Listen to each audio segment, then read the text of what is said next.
One of the major use cases for Snaplet is getting access to production or production-like data in your development environment. This helps with fixing bugs, building more accurate features, and writing safer data migrations. Let me show you exactly how you'll get the data from production into your local development environment. Welcome to Snaplet.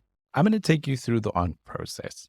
The first thing you need to do is decide whether you'd like to use Snaplet's generate mode or whether you'd like to use snapshot mode. The decision usually hinges around whether you have access to a production database and whether you're comfortable with allowing a third party to connect to that. I'm going to take you through the snapshot mode. The first thing we're going to do is connect to your database. Then we're going to decide whether we want all the data or a subset thereof. Then we're going to decide whether we want to transform the data into mock values or if we just want to use the real production values. We'll capture a snapshot and then we'll restore that onto our local machine. Let's go. I'm going to connect to my production database by providing Snaplet with our connection string. Snaplet will test my connection string to ensure that everything is set up correctly. And over here, it's warned me that I've given it delete, insert, truncate, and update privileges. In other words, Snaplet can modify our database, which it doesn't want to do. You can click on this link to understand how to create a read-only role. The next thing I need to decide is whether I want to copy all of my data or a subset thereof. Snaplet will take a target table and a target amount of rows, and it will follow the relationships defined in that table. In other words, if a customer belongs to a region where there are specific orders and products associated to those orders, Snaplet will go and copy all of those relationships. I'm going to tell Snaplet that I only want 10 of my customers and all their relational data. The second decision I have to make is whether I want to transform my data. In other words, do I want to have the real values or would I like to have mock representations that are very similar to the real values?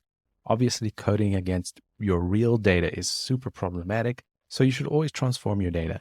You'll be able to change these rules later. Snaplet's going to go ahead and connect to my production database. It's going to copy down the structure of my database, a subset of my data with transformed values, and it's going to upload that to Snaplet's cloud.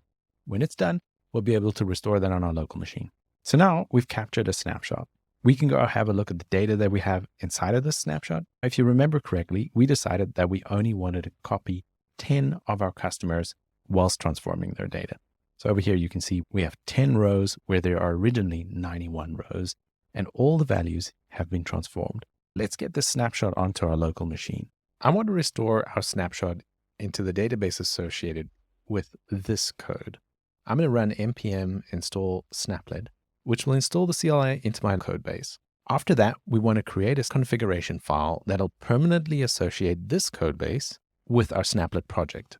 Typing npx snaplet setup will take us through a series of questions. First, we want to use snapshots rather than generate.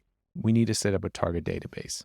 I'm restoring to the database that I code against, this Northwind database. I hit tab and I replace Postgres with Northwind. Then I need to associate to a Snaplet project.